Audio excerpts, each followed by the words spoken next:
Hello student, welcome है आप सभी का आपकी अपनी अकाउंटिंग की क्लास में।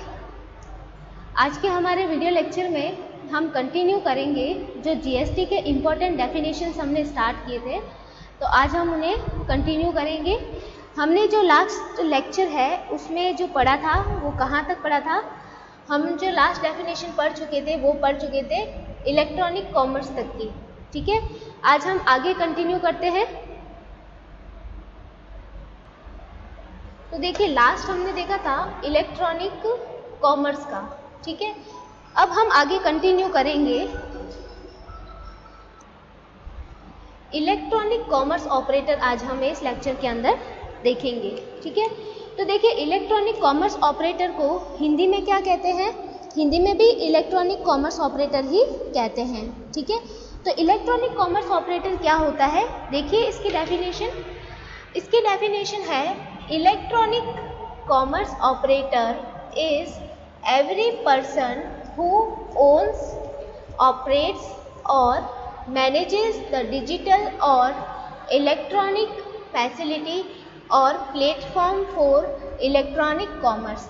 ठीक है, तो इलेक्ट्रॉनिक कॉमर्स ऑपरेटर के अंदर कोई भी ऐसा पर्सन आ जाता है जो कि क्या करता है, इलेक्ट्रॉनिक कॉमर्स के लिए कोई इलेक्ट्रॉनिक प्लेटफॉर्म या फिर जो डिजिटल इलेक्ट्रॉनिक सुविधा है उसका या तो वो क्या है, मालिक है। ठीक है, या तो वो उसका क्या होगा, ओनर होगा, या फिर वो उसका ऑपरेटर होगा, उसको संचालित करता होगा, या उसका प्रबंध करता होगा। ठीक है, तो ई कॉमर्स के लिए जो भी प्लेटफॉर्म चाहिए ऑनलाइन डिजिटल, ठीक है, तो डिजिटल प्लेटफॉर्म का या इलेक्ट्रॉनिक फैसिलिटी का या तो वो मालिक है या फिर उसका ऑपरेटर है या फिर उसको मैनेज करता है। ठीक है, तो वो इंसान क्या कहलाता है, इलेक्ट्रॉनिक कॉमर्स ऑपरेटर कहलाता है।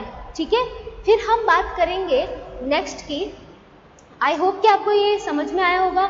इलेक्ट्रॉनिक कॉमर्स ऑपरेटर मतलब एक ऐसा व्यक्ति या ऐसा पर्सन जो कि इलेक्ट्रॉनिक कॉमर्स के लिए वो इलेक्ट्रॉनिक डिजिटल प्लेटफॉर्म की क्या करवाता है, फैसिलिटी अवेलेबल करवाता है, उसको मैनेज करता है, उसको ऑपरेट करता है। तो वो इंसान क्या कहलाता है, इलेक्ट्रॉनिक कॉमर्स ऑपरेटर कहलाता है। ठीक है, फिर हम बात करते हैं 32 नंबर वाली डेफिनेशन की। तो 32 नंबर वाली डेफिनेशन क्या है, इलेक्ट्रॉनिक क्रेडिट लेजर। ठीक है, इलेक्ट्रॉनिक क्रेडिट लेजर को हिंदी में भी इलेक्ट्रॉनिक क्रेडिट लेजर ही कहते हैं। तो देखिए इसकी डेफिनेशन क्या है, इलेक्ट्रॉनिक क्रेडिट लेजर मीन्स, देखिए electronic credit ledger means the electronic credit ledger referred to in the subsection 2 of section 49। ठीक है, जो कि जीएसटी जो है, जीएसटी एक्ट 2017 की जो सेक्शन 2 है उसका सब सेक्शन 49 है। तो उस सब सेक्शन 49 के अंदर जिस इलेक्ट्रॉनिक क्रेडिट लेजर के बारे में बात की है, ठीक है, वो क्रेडिट लेजर इसके अंदर आ जाती है। अब देखिए वो कौन सी क्रेडिट लेजर है, वो क्या करती है, उसके बारे में अभी हम देखते हैं। तो देखिए, it shall be maintained on the common portal. और वो क्या होती है, जो इलेक्ट्रॉनिक क्रेडिट लेजर होती है वो जीएसटी के कॉमन पोर्टल के ऊपर मेंटेन की जाती है। ठीक है, this ledger reflects the amounts credited against every claim of input tax credit taken under the act. ठीक है, आपने वो जो इनपुट क्रेडिट टैक्स के बारे में सुना होगा। ठीक है, इनपुट आईटीसी बोलते हैं जिसे, क्या कहते हैं हम, आईटीसी कहते हैं। ठीक है, तो इनपुट टैक्स क्रेडिट के बारे में जो रिकॉर्ड करने का जो सिस्टम है जो कि किस पे मेंटेन किया जाता है, जो कॉमन पोर्टल है जीएसटी का कॉमन पोर्टल, जिसके बारे में हमने बात की थी, हमने लेक्चर में, प्रीवियस लेक्चर में पढ़ा था। ठीक है, तो उस कॉमन पोर्टल के ऊपर जो इलेक्ट्रॉनिक क्रेडिट लेजर जो लेजर होती है जिसके अंदर इस आईटीसी से रिलेटेड सारा जो ट्रांजैक्शन है वो रिकॉर्ड किया जाता है। ठीक है, तो वो लेजर क्या आ जाती है, वो इस लेजर इस डेफिनेशन के अंदर आ जाती है।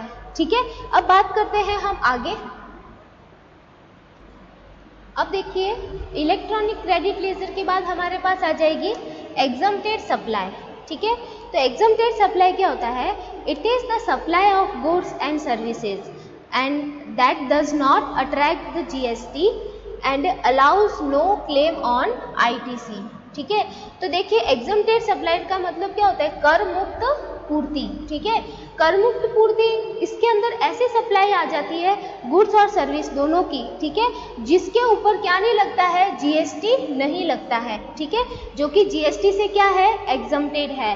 और उसके ऊपर कोई भी इनपुट क्रेडिट टैक्स, जिसके बारे में हमने बात की है अभी, इनपुट क्रेडिट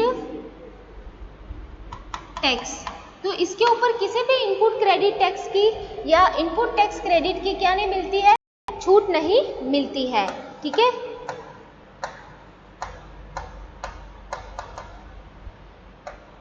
तो ऐसी जो सप्लाई होती है वो आपकी क्या कहलाती है, एग्जम्प्टेड सप्लाई कहलाती है, जिसके ऊपर जीएसटी नहीं लगता है, ठीक है। फिर बात करते हैं नेक्स्ट की। नेक्स्ट हमारा पॉइंट आ जाता है फैमिली, ठीक है। फैमिली का मतलब होता है परिवार। तो फैमिली का मतलब जीएसटी के अंदर क्या बताया गया है, फैमिली का मतलब है, पॉइंट नंबर फर्स्ट में बात की है, the spouse and children of the person, ठीक है। ऐसा पर्सन जो कि जीएसटी के दायरे के अंदर आता है या जिसका कंसिडरेशन जीएसटी के अंदर किया गया है, उस पर्सन का जो स्पाउस है, अगर वो फीमेल है तो उसके लिए क्या आ जाएगा, हस्बैंड, और अगर वो मेल है तो उसके लिए क्या आ जाएगा, उसकी वाइफ, ठीक है। तो उसके अंदर स्पाउस आ जाते हैं और उनके चिल्ड्रन आ जाते हैं, ठीक है।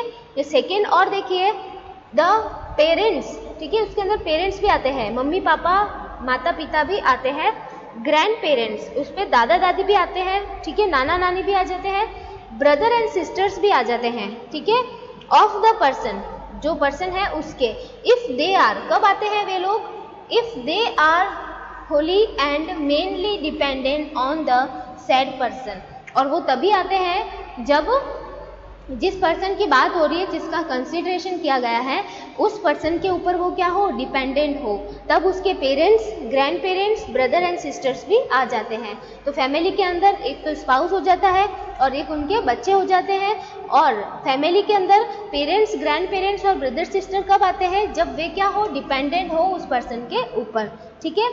तो ये है फैमिली की डेफिनेशन। अब हम बात करते हैं नेक्स्ट।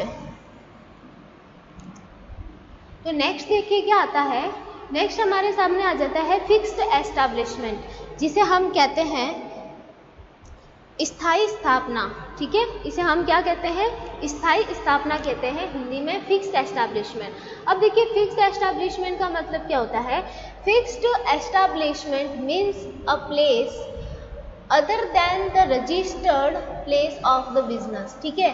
फिक्स्ड एस्टैब्लिश का मतलब कोई भी ऐसा प्लेस जो कि हमारे बिजनेस के रजिस्टर्ड प्लेस से अलग कोई दूसरा स्थान हो, ठीक है, and which is characterised by the sufficient degree of the permanence and suitable structure in the term of human and technical resources to supply services on to receive and use services for own needs, ठीक है। तो fix establishment में कोई भी ऐसा place आ जाता है जो कि बिजनेस के रजिस्टर्ड जो प्लेस है उससे कोई दूसरा प्लेस हो, और जो कि खुद की अपनी किसी रिक्वायरमेंट के लिए या फिर जो सर्विसेज है उनकी सप्लाई करने के लिए या उनकी सप्लाई को रिसीव करने के लिए बनाया गया हो, ठीक है। और उसके अंदर क्या हो कि जो भी इंफ्रास्ट्रक्चर है या जो भी संसाधन है, टेक्नोलॉजी वगैरह जो है वो उसके अंदर यूज़ की गई हो। देखिए इसके अंदर लिखा गया है and which is characterised by the sufficient degree of the permanence and suitable structure in the term of human and technical resources, ठीक है। तो कोई भी ऐसा प्लेस जहाँ पे हम सप्लाई को लेने के लिए या सप्लाई करने के लिए या अपनी किसी दूसरी नीड के लिए उस प्लेस को हमने बना रखा है, उसमें सारी जो सुविधाएं हैं वो उसके अंदर बना रखी है, तो वो फिक्स एस्टैब्लिशमेंट कहलाता है, ठीक है। फिर बात करते हैं नेक्स्ट गुड्स। गुड्स का मतलब क्या होता है, ठीक है। नेक्स्ट बात किसकी आ जाएगी, आपके गुड्स की आ जाएगी। तो गुड्स देखिए, goods means every kind of movable property other than the money and securities but includes extendable claims and growing crops, grass and things attached to or forming part of the land which are agreed to be a serviced before the supply or under a contract of supply. देखिए ये goods की जो exact definition है ना वो goods sale act के अंदर अच्छे से दे रखी है। जो गुड्स सेल एक्ट है ना उसमें गुड्स की जो डेफिनेशन है वो यहीं पे डेफिनेशन है। तो गुड्स में मतलब सभी तरह के मूवेबल प्रॉपर्टी आ जाते हैं, किस किस को छोड़कर, other than the money and securities. ठीक है, मनी और सिक्योरिटी को छोड़कर बाकी सारे इसके अंदर मूवेबल जो प्रॉपर्टीज होते हैं वो आ जाते हैं। लेकिन इसके अंदर और क्या क्या चीज आती है, इसके अंदर एक्शनेबल क्लेम भी आते हैं। ठीक है, इसको एक्शनेबल क्लेम को हम हिंदी में क्या कहते हैं, अभियोजन योग्य दावे। ठीक है, और इसके अंदर उगती हुई फसलें, ग्रोइंग क्रॉप्स भी आ जाती है। और इसके अंदर क्या आ जाती है, और भूमि से जुड़ी हुई या उसके भाग के रूप में कोई भी घास वगैरह होती है ना जिसको हमने बेचने का क्या किया है, कॉन्ट्रैक्ट किया है, या बेचने का हमने सर्विस प्रोवाइड करवाने का या सप्लाई करने का सप्लाई कर दी है या उसका कॉन्ट्रैक्ट किया है। तो ऐसा कोई भी गुड्स जो कि क्या हो, मूवेबल हो। ठीक है, लेकिन क्या नहीं होना चाहिए, मनी नहीं होना चाहिए, सिक्योरिटी नहीं होना चाहिए। लेकिन इसके अंदर और क्या क्या चीज़ आ जाती है, एक्शनेबल क्लेम आ जाती है, ग्रोइंग क्रॉप्स आ जाती है, और लैंड से जुड़ी हुई कोई भी चीज़ जैसे कि ग्रास वगैरह है तो वो आ जाती है, जिसको कि बेचने का क्या किया गया हो, जिसको कि हमने सेल कर दिया गया हो। ठीक है, या तो जिसको सेल कर दिया गया हो या फिर उनका कॉन्ट्रैक्ट किया गया हो सेल करने का। ठीक है, तो वो चीज़ें आ जाती है। क्लियर हो रहा है मैटर? तो ये गुड्स के अंदर आता है। फिर बात करते हैं इनपुट की। इनपुट के अंदर क्या आता है? ठीक है, input means any goods other than the capital goods use or intended to be used by you in the course or the furtherance of your business. ठीक है, तो देखिए इनपुट के अंदर क्या आ जाता है, इनपुट के अंदर कोई भी गुड्स आ जाता है। ठीक है, कोई भी गुड्स आ जाता है जो कि क्या नहीं हो, जो कि कैपिटल गुड्स नहीं हो, और जिसे कि जो सप्लायर है उसने अपने बिजनेस के ऑपरेशन के लिए या फिर अपने बिजनेस को और बढ़ाने के लिए अपने पास में रखा हुआ है। ठीक है, तो कोई भी ऐसा गुड्स होता है जो कि कैपिटल गुड्स नहीं होता है, जो कि पूर्तिकर्ता अपने व्यवसाय के संचालन के लिए या उसे बढ़ाने के लिए अपने उपयोग में लेने के लिए अपने पास में रखता है या उपयोग में उसने ले लिया हो, तो वो इनपुट कहलाता है। ठीक है, फिर बात करते हैं इनपुट सर्विसेज की।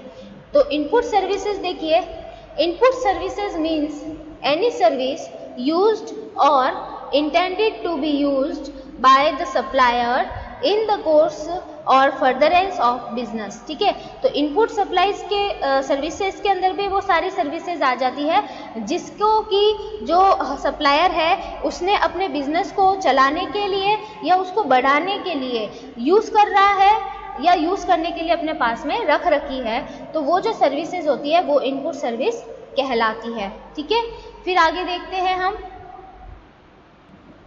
आगे देखिए आता है इनपुट टैक्स क्रेडिट। ये बहुत ही इंपॉर्टेंट है।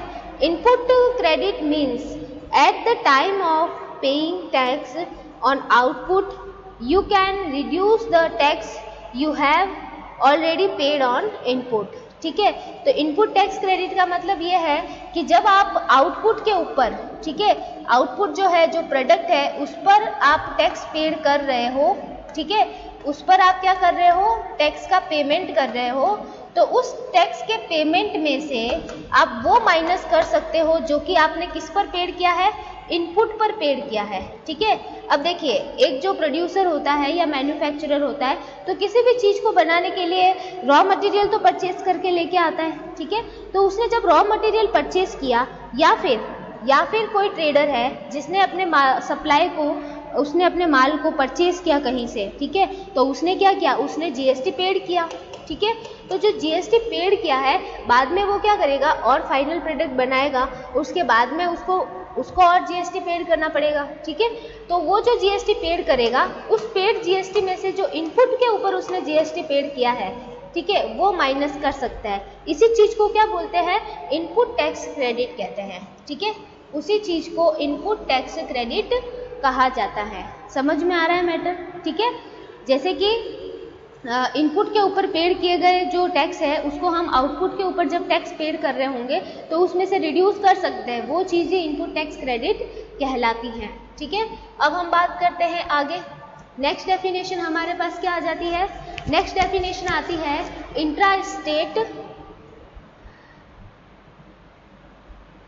Intra state supply of goods और सर्विसेज। ठीक है,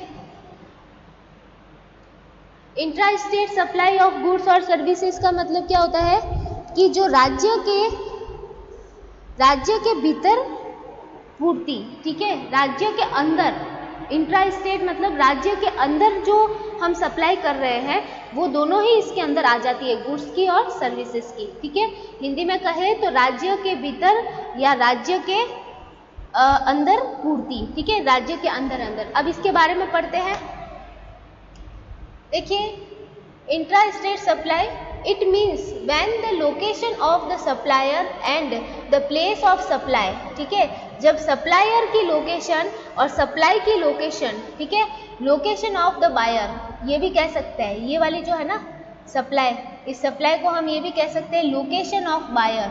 ठीक है, are in the same state. ठीक है, तो यहाँ पे हमें क्या बात समझ में आ रही है कि एक तो होता है हमारा सप्लायर, ठीक है, सप्लायर का प्लेस, और जो सप्लाई है, सप्लाई मतलब जो बायर है जिसको हमें सप्लाई करना है,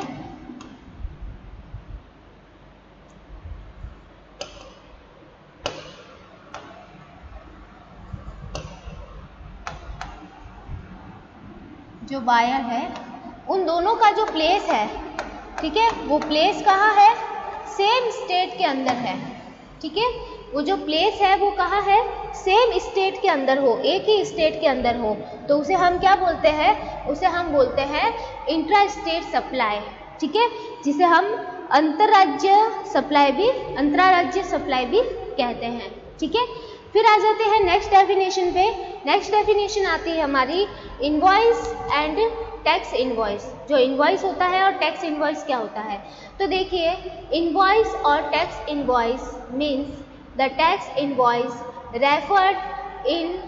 refer to in section 31 of CGST Act 2017। ठीक है, तो ये देखिए, इनवॉइस और टैक्स इनवॉइस का मतलब उस टैक्स इनवॉइस से है जो कि CGST Act 2017 की जो सेक्शन 31 है उसके अंदर क्या किया हुआ है?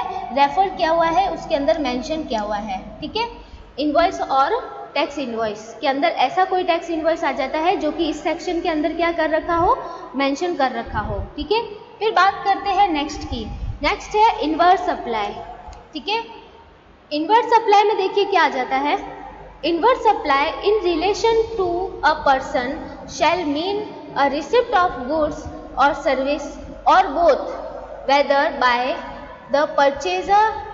whether by purchase, acquisition or any other mean with the without consideration। ठीक है, तो देखिए इसके जो हिंदी में कहते हैं हम आवक पूर्ति।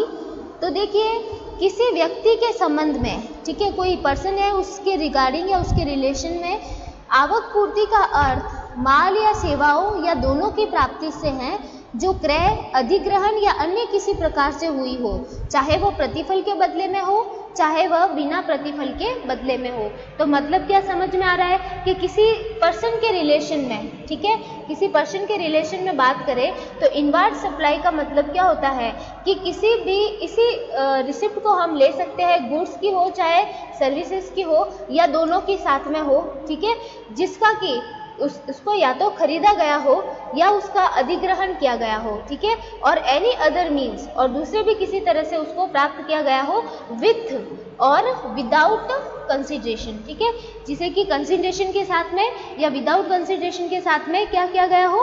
प्राप्त किया गया हो। तो ऐसी कोई सप्लाई हो तो उसे इनवर्स सप्लाई कहते हैं। ठीक है, फिर नेक्स्ट आ जाता है जॉब वर्क। जॉब वर्क को हिंदी में हम कहेंगे छुटपुट कार्य। तो इसका देखिए क्या होता है?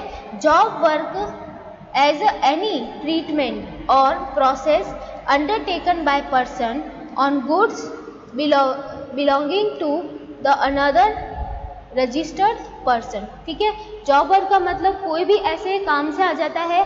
ठीक है, कोई भी ऐसी कह सकते हैं हम ट्रीटमेंट से आ जाता है तो कोई भी ट्रीटमेंट, जैसे हम क्या कह सकते हैं कि कोई रजिस्टर्ड पर्सन है, तो किसी रजिस्टर्ड पर्सन का कोई गुड्स हो, ठीक है, या कोई क्या हो, सर्विस हो, ठीक है, गुड्स या सर्विस हो, तो उसके ऊपर अगर कोई दूसरा पर्सन कोई क्या कर लेता है, प्रोसेस कर लेता है या कोई ट्रीटमेंट कर लेता है, तो वो ट्रीटमेंट और प्रोसेस क्या कहलाता है, जॉब वर्क कहलाता है, ठीक है। मतलब किसी रजिस्टर्ड पर्सन के गुड्स और सप्लाई के ऊपर या सर्विसेज के ऊपर कोई दूसरा पर्सन क्या करता है, कुछ प्रोसेस या कोई ट्रीटमेंट कर लेता है, तो वो जॉब वर्क कहलाता है, ठीक है। फिर बात करते हैं हम लोकल अथॉरिटी की। अब देखिए लोकल अथॉरिटी के अंदर क्या क्या आ जाते हैं।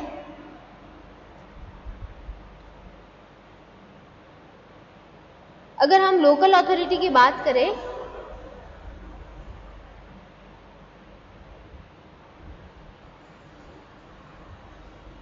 तो देखिए लोकल अथॉरिटी के अंदर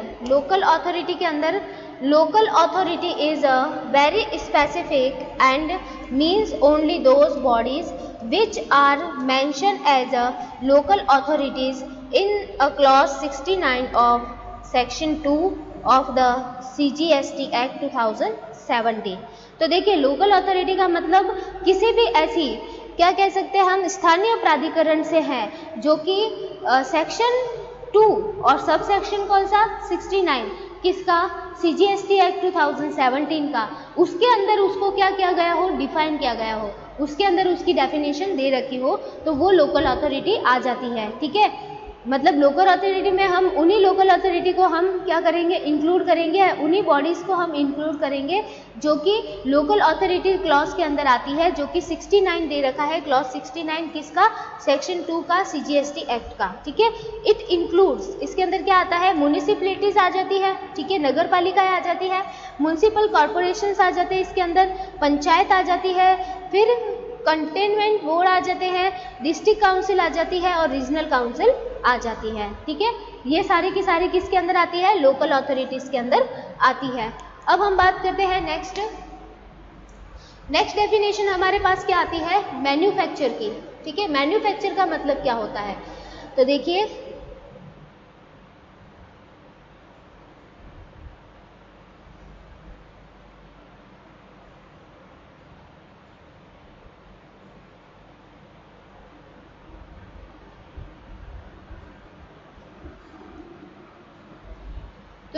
मैन्युफैक्चर का मतलब होता है, इसको हम हिंदी में कहते हैं निर्माण, ठीक है। तो निर्माण का मतलब क्या होता है वो देखते हैं अभी हम। Manufacture means processing of raw material or input in any manner that results in emergence of a new product having a distinct name, character and use and the term manufacturer shall be construed accordingly, ठीक है। तो इसमें हम क्या कह सकते हैं कि मैन्युफैक्चर का मतलब क्या आता है, मैन्युफैक्चर का मतलब निर्माण। तो निर्माण का मतलब ये है कि किसी भी रॉ मटेरियल या किसी भी इनपुट को कुछ ऐसा प्रोसेस कर देना, ठीक है, उसका कुछ ऐसा ट्रीटमेंट कर देना जिसके कारण से कोई नया ही प्रोडक्ट बन जाए, ठीक है, जिसका खुद का अपना क्या हो, नाम हो, खुद की अपनी कैरेक्टरिस्टिक्स हो, ठीक है, खुद के अपने यूजेस हो। तो मतलब मैन्युफैक्चरिंग के अंदर या मैन्युफैक्चर हम ये कह सकते हैं कि कोई भी ऐसा प्रोसेसिंग करना या कोई भी ऐसा काम करना रॉ मटेरियल के ऊपर या इनपुट के ऊपर जिसके वजह से कोई नया प्रोडक्ट ही बन करके क्या हो, तैयार हो, जिसकी खुद की अपनी कैरेक्टरिस्टिक्स हो और खुद का अपना यूज़ हो, ठीक है। और ये जो मैन्युफैक्चरर वर्ड है वो इसी के संदर्भ में यूज़ किया जाता है। तो मैन्युफैक्चरर यही काम करता है, रॉ मटेरियल और इनपुट को चेंज करके नया प्रोडक्ट बनाता है, ठीक है। उस इंसान को हम क्या कहते हैं, मैन्युफैक्चरर कहते हैं। फिर बात करते हैं 46 की, मार्केट प्राइस। तो मार्केट प्राइस या market value shall mean the full amount which a recipient of a supply is required to pay in order to obtain the goods or services or both like kind and quality or about the same time and at the same commercial level where the recipient and the supplier are not related। तो देखिए market price को हम क्या कह सकते हैं, market value का मतलब ये है कि किसी भी जो सप्लायर है, किसी भी सप्लायर को जो उसका रिसिपिएंट होता है, ठीक है, सप्लायर को उसका जो रिसिपिएंट होता है उस रिसिपिएंट से जो भी कोई प्राइस क्या होता है रिसीव होता है किसी उसी टाइप के प्रोडक्ट के लिए, उसी टाइम में उसी टाइप के प्रोडक्ट के लिए जो भी वैल्यू चल रहा होता है और जो भी वैल्यू उसको रिसीव होता है वो वैल्यू ही क्या कहलाता है, वो मार्केट प्राइस कहलाता है। मतलब हम कहते हैं ना कि किसी सप्लायर ने कोई गुड सप्लाई किया तो जो उसको रिसीव करने वाला होगा उसको कुछ ना कुछ तो पेमेंट करेगा, ठीक है। वो जो पेमेंट करेगा वो उस कंडीशन में या उस समय में जो चल रहा प्राइस होगा मार्केट में उसी प्रकार का जो प्रोडक्ट होता है या उसी टाइप का जो हम कह सकते हैं गुड्स होता है उसके लिए जो प्राइस चल रहा होगा मार्केट में, जो कॉमर्शियल लेवल पर चल रहा होगा, ठीक है। तो वो जो प्राइस होगा वो प्राइस ही तो उसका मार्केट प्राइस कहलाएगा, ठीक है। और ये जो कंडीशन होती है, इस कंडीशन में जो सप्लायर और रिसिपिएंट है वो एक दूसरे से रिलेटेड पर्सन नहीं होते हैं, अनरिलेटेड पर्सन होंगे, ठीक है।